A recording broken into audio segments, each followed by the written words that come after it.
Olá, eu sou a Tayana Conrad. Começa agora mais um programa Alesp Cidadania. E hoje a gente vai conversar um pouquinho sobre o Pacto Nacional pela Reforma Tributária.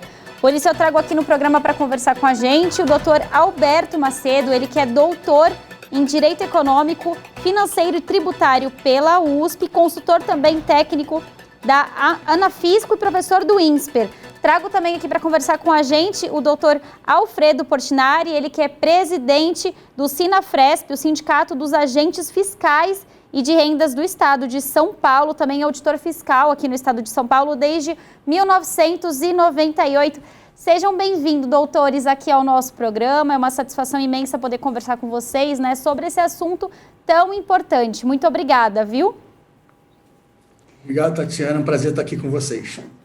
Nós que agradecemos. Obrigado por nos receber aqui. É excelente oportunidade para a gente poder falar de reforma tributária. Exatamente. Eu queria que a gente começasse, então, contando, né, conversando aqui com o telespectador, explicando a necessidade de uma reforma tributária aqui no nosso país. Se o doutor Alfredo puder começar? Pois não. O nosso sistema tributário, ele precisa de modificações, como sempre os sistemas tributários precisam de uma certa atualização, só que o problema agora nosso aqui no Brasil é um pouco mais grave do que isso. O sistema ele se tornou emperrado, ele se tornou assim defasado, então ele precisa de mudanças profundas, estruturais, que permitam ele ter a velocidade de mudança que o mercado atual exige, né? Quer dizer, ele precisa ter uma estruturação e ele precisa se adaptar mais ao mercado. Porque quando a tributação não se adapta ao mercado, ela faz o contribuinte sofrer. É o contribuinte que tem que correr atrás e atender às obrigações acessórias, que se tornam cada vez mais irracionais, cada vez mais fora da realidade e fustigando aí a economia. Então, a gente agora, principalmente nesse momento de crise, que a gente precisa de um crescimento rápido, a gente precisa realmente de um fisco ágil que acompanha a economia e que permita um desenvolvimento que o Brasil merece. O Macedo provavelmente vai querer falar sobre isso também. Por favor, doutor Alberto Macedo. O meu colega Maranca colocou muito bem a questão. Realmente nós temos que modernizar o sistema tributário e a tributação do consumo, pela relevância na arrecadação que ela tem, é importante que ela seja moderna. É importante que nós saibamos quais são os principais problemas exatamente, não de uma forma genérica, dizer que o sistema é um caos, e sem diagnosticar de forma precisa onde estão os focos desse caos, a gente pode atacar o problema de forma errada, né? Então, é importante atacar os principais problemas de tributação no consumo. Então, nós temos aí o ICMS hoje como o pior tributo do Brasil atualmente, temos que modernizá-lo. O ICMS, antes que esqueçamos, o ICMS é um IVA, né? Então, é importante que modernizemos esse nosso IVA, de forma a ele ensejar menos ruído nos negócios. Também é importante atacar alguns pontos da tributação da PIS/COFINS, que ainda que alguns entendam que não sejam tributação do consumo, mas acaba refletindo. Então, também alguns pontos específicos da PIS/COFINS é importante que nós ataquemos de forma a melhorar a tributação do consumo. E não menos o ISS, Imposto sobre Serviço de Natureza, dos municípios também, modernizá-lo nessa mesma linha de trazer menos ruídos para os negócios. Agora, doutor Alberto, a gente pode esperar aí uma reforma completa? Como deve ser essa reforma? A gente, quando fala em tributação do consumo, é importante que lembremos que temos três bases, né?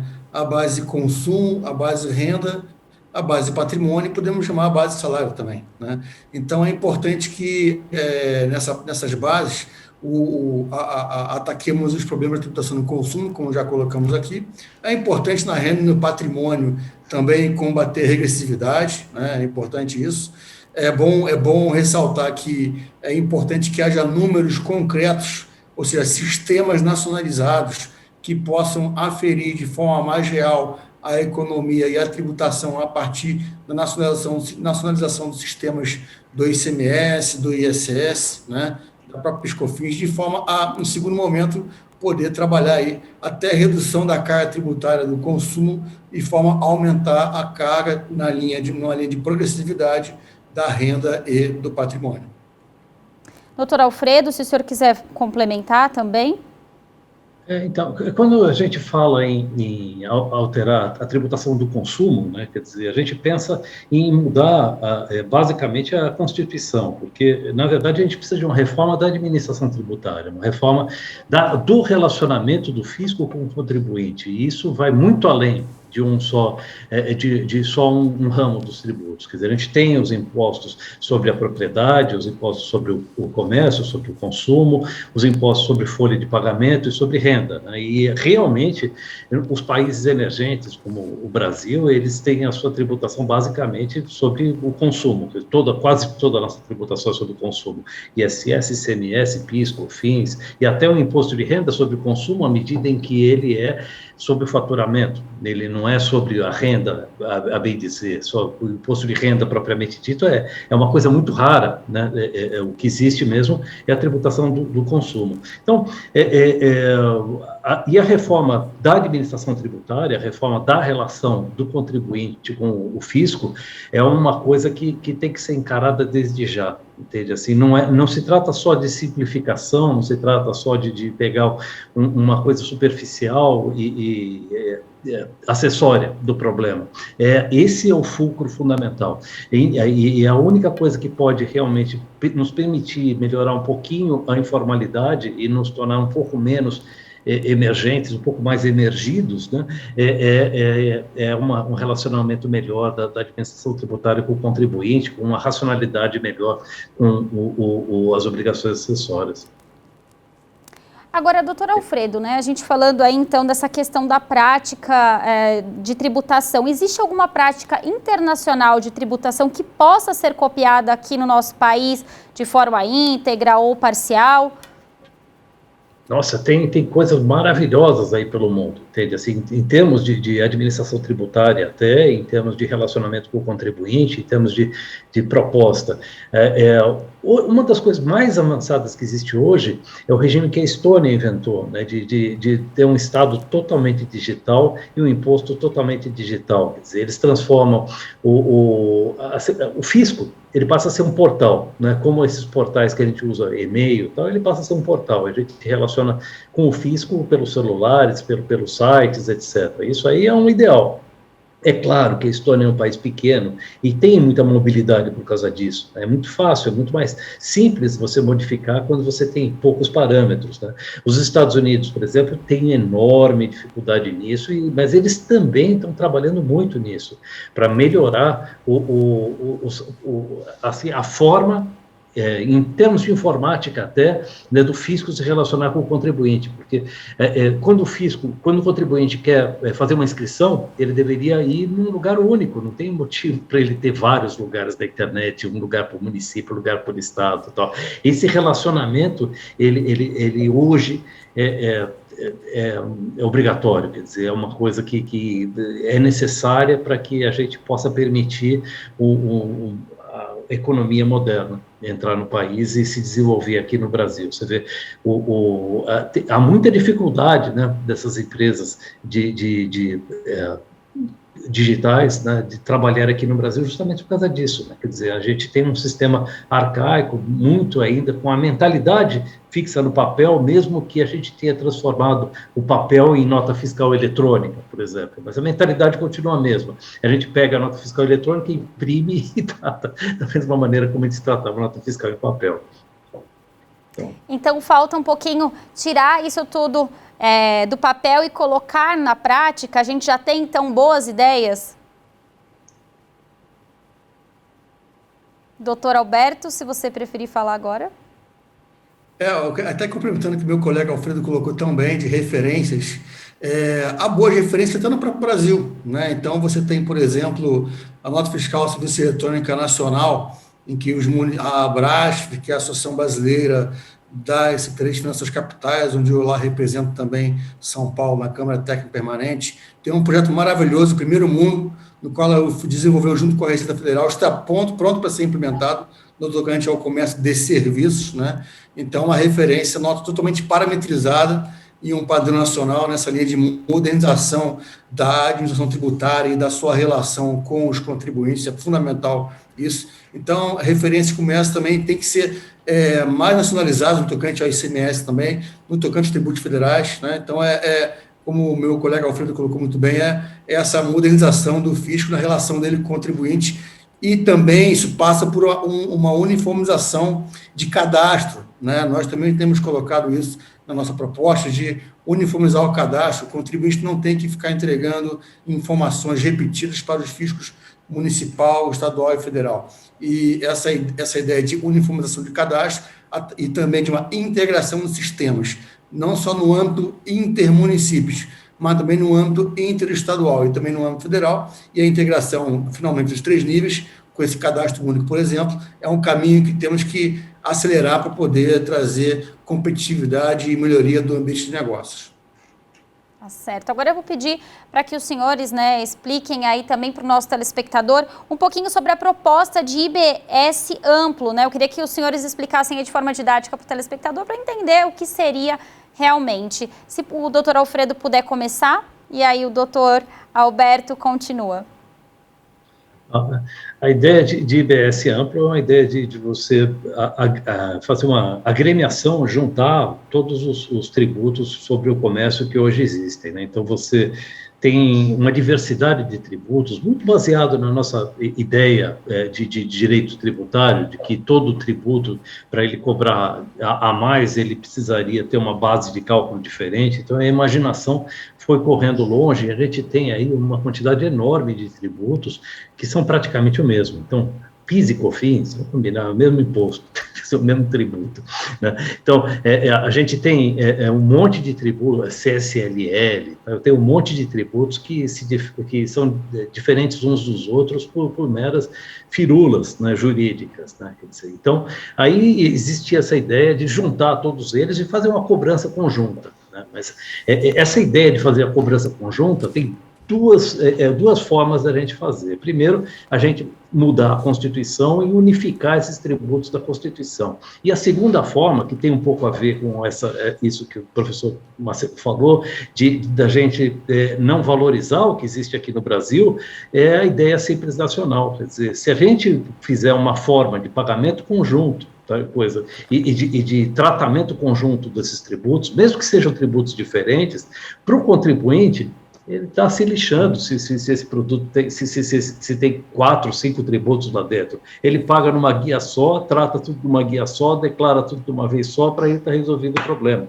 Então, a gente tem grandes possibilidades, mas a ideia que existe hoje é de você unificar na Constituição. E aí surge um problema, quer dizer, nós temos uma federação muito complexa, né, que se envolve com esses tributos. Então, em alguns tributos, eles servem para pagar a União, outros tributos servem para pagar o Estado, outros tributos servem para pagar os municípios, que são mais próximos da população e onde estão a maior parte dos serviços. Então, será que vai ser preservada essa proporção? E aí eu queria a resposta do professor Macedo sobre isso. Por favor.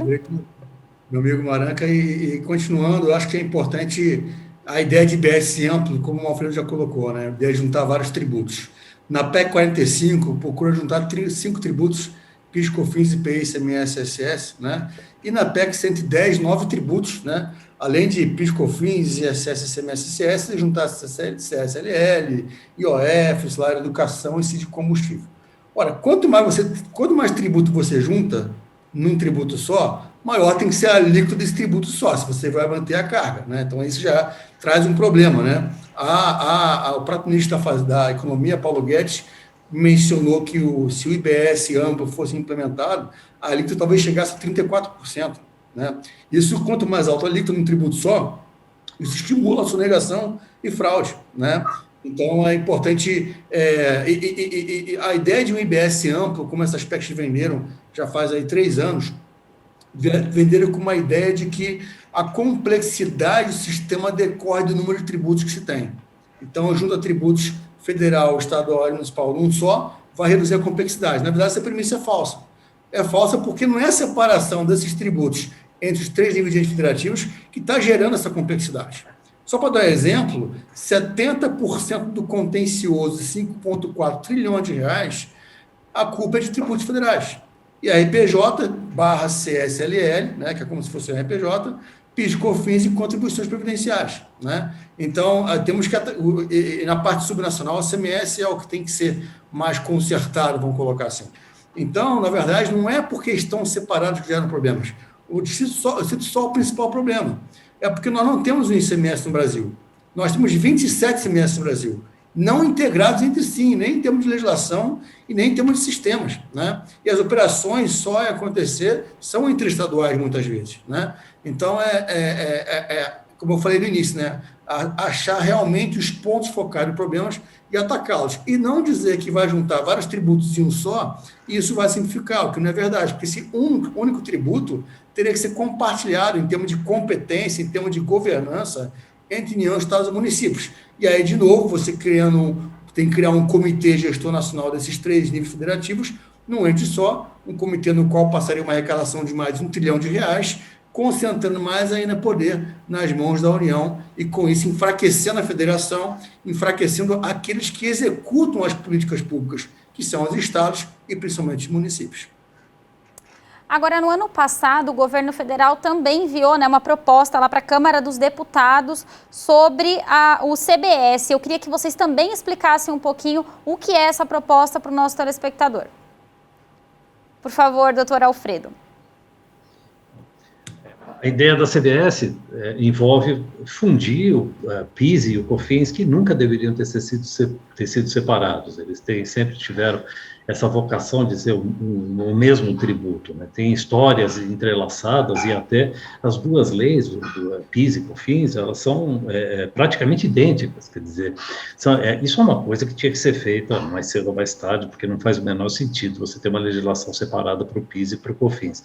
O problema existe quando isso é para ser o ponto fulcral de uma reforma tributária e querer emanar desse ponto a reforma tributária, porque o resto do sistema tributário tem outras prioridades, né? Ele tem outras constrições e ele começa a se ressentir, né, de ter que se alinhar a essa fusão do PIS/COFINS. Quer dizer, eu acho fusão do PIS/COFINS tem que fazer mesmo, já devia ter feito, não tem o menor problema, tal, e agora a questão é se a gente vai aumentar a carga tributária do PIS e COFINS, porque aumentar a carga tributária do PIS e COFINS significa ou os municípios vão receber menos, né, porque eles vão entrar na base dos municípios, ou os contribuintes vão ter que pagar mais. Quer dizer, esse é o grande dilema da reforma tributária, que eu acho que a gente tem que entender que ela tem limites. Sempre quando a gente vai fazer reforma tributária, os estados pensam, que bom, eu vou arrecadar mais, aí os municípios vão arrecadar mais, a União também vai arrecadar mais, e o contribuinte achar, poxa, precisa fazer reforma tributária porque eu preciso pagar menos. Só que não fecha, essa equação não fecha, quer dizer assim, não tem como a gente satisfazer todo mundo. A melhor maneira, assim, melhor acordo é aquele acordo que ninguém ganha. Se a gente quiser realmente aumentar a arrecadação de um e diminuir a arrecadação do outro, ele precisa sentar à mesa, ser honesto em relação a isso e sincero, né? E as duas partes, a que está ganhando e a que está perdendo, precisam saber que isso está acontecendo. E reforma tributária não tem nada a ver com isso. Reforma tributária é para o sistema funcionar melhor e mais agilmente, né? E não para o sistema cobrar mais. Para cobrar mais, você aumenta a alíquota. Doutor Alberto Macedo, se você quiser complementar também aí a fala do doutor Alfredo. Sim, claro. Complementando o que meu amigo Alfredo já falou, a ideia de CBS é uma ideia de que é realmente a PIS/COFINS. A gente fala PIS/COFINS conjuntamente, que é quase como um tributo só, né? Então, chama PIS/COFINS.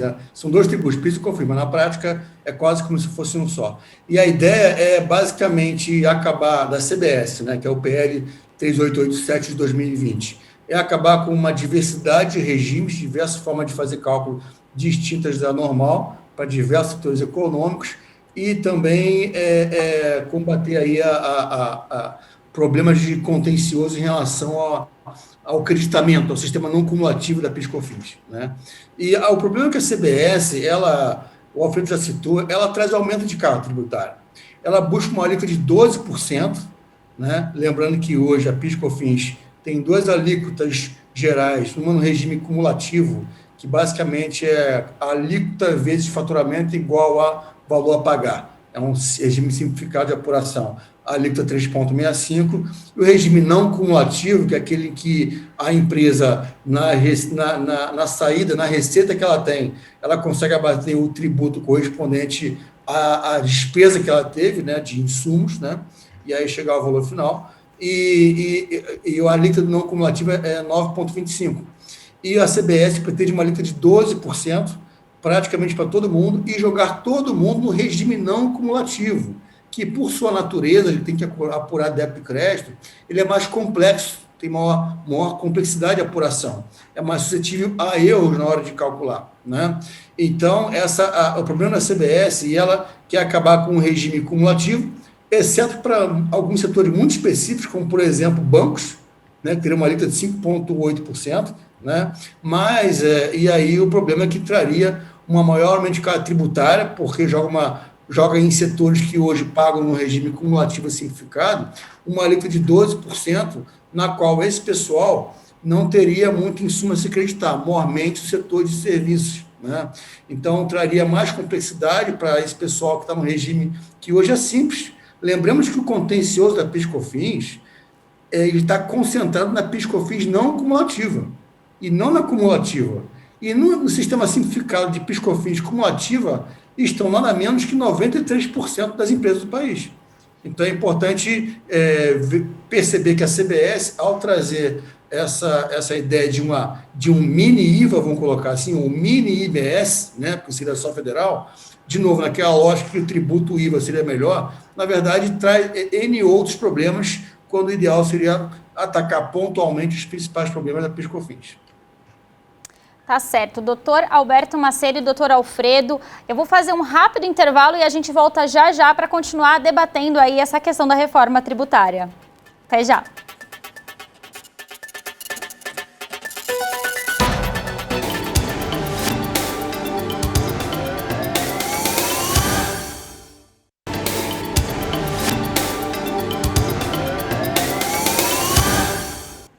Estamos de volta com o programa Alesp Cidadania. Estamos aqui com o doutor Alberto Macedo e com o doutor Alfredo Portinari. A gente está debatendo aqui as questões, né, do Pacto Nacional pela Reforma Tributária. Nós falamos aqui um pouquinho, né, da proposta IBS e CBS. Vocês já colocaram também aqui, né, doutores, um pouquinho dos pontos positivos e negativos, mas ainda dentro dessa questão, os senhores acham que existem algumas críticas a serem feitas para as duas propostas? Aí eu vou pedir novamente para que o doutor Alfredo comece colocando o ponto de vista dele e depois eu passo a palavra também ao doutor Alberto. Então, eu acho que sim, tem sempre que se fazer muitas críticas às propostas de reforma para que elas possam se aperfeiçoar, né? No caso, a gente tem muito receio de reformas que, desde já, a gente já prevê um problema sério de funcionamento. Quando, na década de 60, nós criamos o ICM aqui no Brasil, e o ICM envolvia um imposto que você tinha uma alíquota única nacional e ele era uniforme nacionalmente, era essa a ideia do ICM. Esse tributo ele foi evoluindo e a gente descobriu que não é possível fazer isso. Não é possível você ter uma alíquota única e essa legislação, se a gente não tiver uma forma de harmonizar a legislação, ela vai se dissipando e cada estado vai tendendo a fazer uma legislação diferente. Essa foi a nossa experiência nos últimos 60 anos. Então, se a gente esquecer essa experiência, a gente vai para a Constituição e fala, agora eu quero fazer exatamente o que a gente fez na década de 60, vou criar um ICM único no Brasil inteiro com uma alíquota única, entende assim? Mas a gente tem história, então, assim, a gente precisa recorrer à história para não cometer esses erros novamente, quer dizer, a gente precisa de muita harmonização. E mais, quando nós fizemos o nosso ICM aqui, isso era uma ideia mais ou menos revolucionária em termos mundiais, né? E muita gente copiou o ICM até na Europa, fazendo o IVA europeu. Só que o IVA europeu também foi uma experiência muito interessante, que teve muitos sucessos, e a gente precisa observar o que eles fizeram, porque hoje, o que a gente fez com o ICM? A gente tem uma federação totalmente em guerra, um Estado com o outro. E a Europa, que estava realmente em guerra, nós estamos falando logo do final da Segunda Guerra Mundial, né, entre alemães, franceses, ingleses, etc., eles conseguiram fazer uma tributação harmônica em seus países, internacional, né, ao longo da Europa, com uma estrutura técnica, e nós não. Hoje em dia, a Europa é mais federação que nós, muito por motivos tributários. Mais do que isso, também um outro país, a China, tinha problemas na década de 70, nós temos os estados, municípios e União, né, 3 níveis, a China tem 5 níveis, quer dizer, era muito pior a coisa lá na China, e eles tinham também impostos sobre o comércio, e cada um decidia como ia ser o seu imposto sobre o comércio. Eles fizeram uma reforma tributária, uniformizaram tudo, e não foi senão depois disso, que a China começou a crescer como potência mundial e a economia começou a se desenvolver. Então, hoje, né, é diferente da década de 60, a gente tem exemplos no mundo e a gente precisa se espelhar nesses exemplos. Passar a palavra para o professor Macedo. Então, cumprimentando, Tatiana, que meu amigo Maranca colocou tão bem, acho que é importante a gente pensar, nós nos debruçarmos sobre algumas premissas que alguns defensores de IBS amplo, PEC 45.110 principalmente, colocam. Não, o Brasil não cresce por conta do seu sistema tributário caótico. Isso não é verdade, né? É importante registrar que, sim, o sistema tributário tem que ser melhorado, óbvio, né? Sempre, é um trabalho constante, né? Aliás, reforma, como diz nosso amigo vereador Maciel, reforma não é evento, reforma é um processo. Sempre tem que estar reformando, assim como nós reformamos a nossa casa. Agora, é importante registrar que a questão do crescimento econômico tem a ver com outros fatores relacionados à política industrial, política econômica, a política de câmbio e outras mais, né? Mas, voltando à questão tributária, a ideia de um IBS amplo, ela parte desse equívoco, essa premissa equivocada, de que enquanto não tiver um IVA amplo no Brasil, e nós já temos um IVA, só que não é amplo, ICM, ICMS, né, temos que melhorar, a ideia de um IVA amplo no Brasil estaria crescimento econômico, porque os países ricos têm IVA. Não é bem assim, os Estados Unidos é um país rico e não tem IVA, né? E não se faz download de reforma tributária, não se faz download de sistema tributário. O Brasil, como qualquer país, todo o seu sistema tributário é uma construção político-cultural. Então, é importante que saibamos atacar os problemas conforme a realidade do nosso país, né? Fazem comparações com o IVA da Nova Zelândia, e implantar o IVA da Nova Zelândia no Brasil. Ora, a Nova Zelândia tem 5 milhões de habitantes. É menor que o Rio de Janeiro, né? O Brasil é um país único no mundo. É um país continental, com 211 milhões de habitantes, com a sua federação em 3 níveis, que é única no mundo, praticamente, né? Os municípios com seu poder tributante, sim. Então, temos que resolver os problemas dessa realidade brasileira, com a qual não há nada igual no mundo, né? E aí, a ideia, esse equívoco de um IBS amplo, ele traz problemas. Primeiro, a ideia de aumentar a carga tributária, porque quando quer juntar os tributos todos e botar uma alíquota única, e aí nas operações intermunicipais, nas operações interestaduais, você tende a ter Estado e município perdedor, Estado e município ganhador. Isso com uma outra premissa equivocada, de jogar a tributação do consumo 100% para o Estado ou para o município de destino, o que faz com que haja prejuízo nos estados de origem, e aí demanda fundos bilionários da União, que aí vai aumentar a carga tributária, né? Se a União vai pagar a conta, então vai aumentar a carga. E os estados e municípios que nessa conta, ao jogar equivocadamente tributação 100% para o destino, os estados e municípios de origem vão ter que aumentar a sua alíquota para também tentar fechar a conta. E, de novo, aumento de carga tributária, né? E essa ideia de IBS amplo traz um outro problema, que aí teria que ter uma governança entre União, estados e municípios num comitê gestor nacional do IBS, no qual tende a haver a concentração de poder nas mãos da União. Alguém pode falar, mas Alberto, o Simples Nacional já é assim.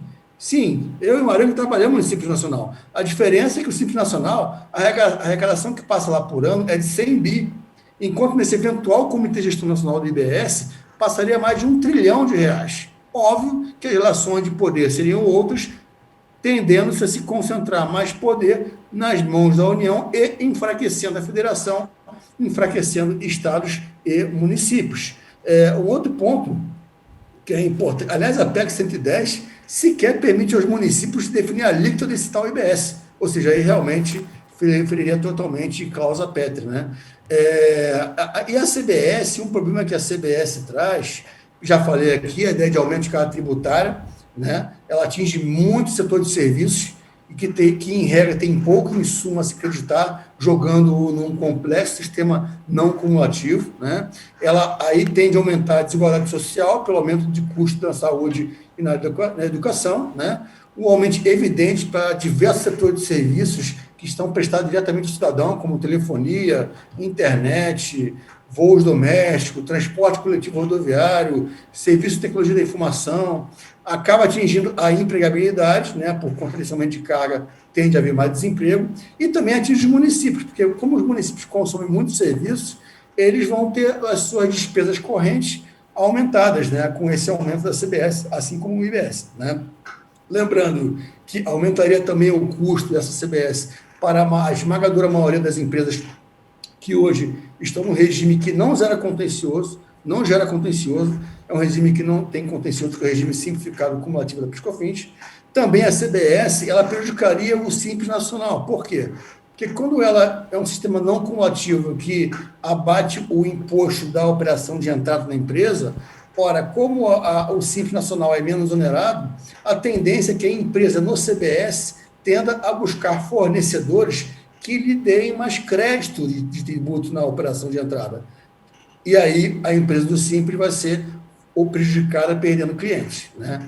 E, por fim, a questão de judicializações possíveis à vista com a CBS, na discussão se pode a União tributar a tributação de bens e serviços com a CBS, diferentemente do que é hoje tributação sobre receita, que é a PIS/COFINS, que é a previsão constitucional.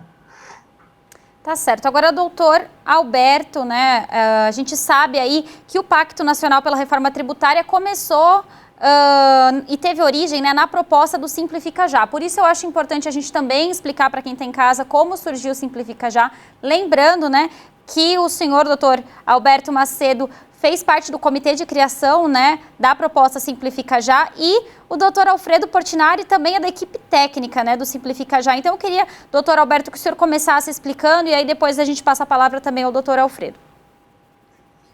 Perfeito, Tatiana. Então, o que acontece? A ideia é de que, como a gente, no diálogo com o pessoal do IBS, percebemos que as premissas estavam equivocadas, surge a ideia de um Simplifica Já, no sentido de atacar os reais problemas da tributação do consumo e também na questão da folha. E aí, ele surgiu há 1 ano e 2 meses atrás, aproximadamente, né? Como Simplifica Já, e ele se compõe de 4 módulos, né? É a reforma do ICMS, a reforma do ISS, a reforma da PIS/COFINS e a desoneração parcial da folha. Particularmente em relação ao ICMS, como eu falei, nós temos 27 ICMS no Brasil e não um ICMS. Esse é o principal problema num tributo que arrecada de 54% a 55% total da arrecadação dos tributos sobre consumo considerados aí ICMS, IPI, PIS/COFINS e ISS. Então, nessa linha, é unificar a legislação do ICMS, integrar os sistemas dos estados que até hoje não estão integrados, com uma maior parametrização, de forma a tirar a complexidade da apuração do tributo das mãos dos contribuintes e devolvê-la para as mãos do fisco num Comitê de Gestão Nacional do ICMS, né? No ISS é similar, um Comitê de Gestão Nacional do ISS, no qual também haveria uma unificação da legislação, as leis de ISS dos municípios do Brasil inteiro seriam unificadas em lei complementar nacional, os municípios teriam ainda o poder de definir a sua alíquota entre 2% e 5%, e também unificar as normas infralegais do ISS, também integrar o sistema de nota fiscal simples eletrônica dos municípios do Brasil inteiro, que, aliás, sistema esse que já está pronto, como eu falei anteriormente, né? Na parte da PIS/COFINS, é atacar aquilo que responde por 70% do contencioso da PIS/COFINS, que é basicamente a definição do conceito de insumo, e problema este focado na PIS/COFINS não cumulativa, né? Então, não precisa criar CBS, é só resolver a PIS/COFINS não cumulativo, você ataca os principais problemas de tributação da PIS/COFINS. E, por fim, a folha, desonerando a folha de pagamentos para aquelas empresas que mais empregam e, para fechar a conta de seguridade, criar uma contribuição patronal sobre a receita bruta para aquelas empresas que, por sua natureza, não têm uma grande empregabilidade, ou melhor, tem uma baixa empregabilidade, que é, por exemplo, o marketplace, né? Então, esses são, de forma muito sintética, os 4 módulos de Simplificar Já. Aí eu também? Posso Sim, falar? por favor, doutor Alfredo. Como o senhor também faz parte, né, do comitê aí do Simplifica Já, eu queria que o senhor falasse. Não, minha bandeira aqui.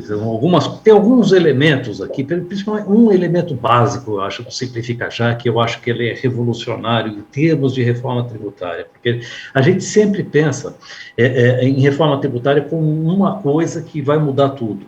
É como reforma de casa, você vai fazer uma reforma no seu apartamento, então você vai quebrar o chão, aí tem aquele já que, né? Já que vai quebrar o chão, aí você troca isso, aí vai trocar o encanamento, já que vai quebrar tudo, e aí no final você vai arrebentar tudo e reconstruir tudo do zero. Quer dizer, essa ideia de reforma tributária que tem na maior parte da cabeça das pessoas.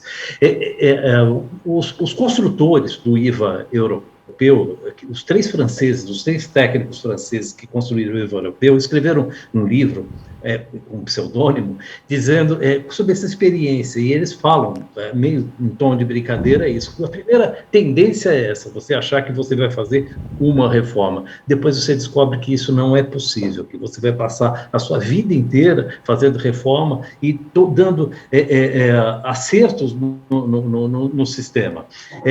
Isso, às vezes, né, quer dizer, é mal visto. Você pode pensar, você está fazendo um puxadinho, você está fazendo só um ajuste, você não está fazendo uma reforma profunda. Errado. Isso é a tendência tecnológica mundial. Vocês lembram quando, por exemplo, a gente ia trocar o sistema operacional do computador e você tinha que reinstalar outro sistema operacional completamente diferente, apagava tudo, voltava tudo atrás? Isso não existe mais. A tecnologia de hoje, ela envolve esse conceito, que é o da contínua transformação. Isso em informática chama DevOps, chama Continuous Delivery, e é da mentalidade do Simples Nacional. A gente precisa de um sistema autoadaptável e que seja capaz de se autoadaptar na velocidade da nuvem, na velocidade do mercado, na velocidade da economia. E isso, eu acho que é o grande diferencial que o Simples Nacional traz, a grande ideia que a gente traz de alteração da Constituição. Por isso que às vezes eles veem o Simples Nacional como vocês não estão fazendo uma reforma, não estão, porque a gente acha que ela nunca vai acontecer. Não existe essa reforma profunda. A gente conseguiu fazer uma na década de 60, quando ele descrevia uma máquina datilográfica e era tudo papel, mas hoje é outro mundo, não dá para fazer isso hoje. Hoje a gente precisa de um sistema autoadaptável e maleável para a gente poder dar conta da economia moderna. É isso. Agora, doutor Alfredo, como que vocês veem, então, o futuro aí da reforma tributária no país? É algo que o senhor acha que vai acontecer? Só complementando também a sua fala anterior. Vai ter que acontecer, quer dizer, é uma coisa, é inevitável, algum momento a gente vai ter que readaptar. Agora, se o Brasil vai fazer isso hoje, ou vai fazer daqui a 30 anos, depois que o mundo inteiro já fez, é uma outra questão. Então, a gente vê hoje países assim, não estou falando primeiro mundo, você vê a Etiópia, a Zimbábue, tem vários países que estão muito preocupados com a atividade tributária, com a administração tributária, e estão fazendo essa reforma. A gente vai ficar para trás. A gente tinha um momento em que nós nos sentíamos como, nós somos os próximos países do mundo, nós somos os tigres, nós somos os emergentes, tal. Essa ideia está se dissipando. O tempo está correndo. A gente precisa realmente tomar providências e ajeitar nosso sistema tributário, senão realmente a gente vai perder esse bonde.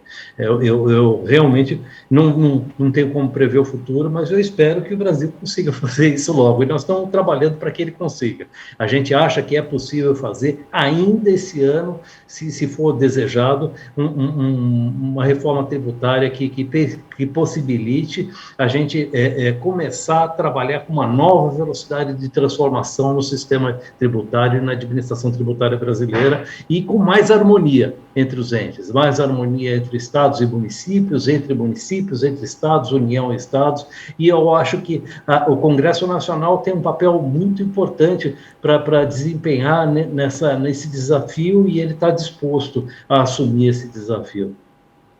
Doutor Alberto Macedo, vou passar a mesma questão, né? Como o senhor vê aí a reforma tributária no Brasil para um futuro próximo, esperamos?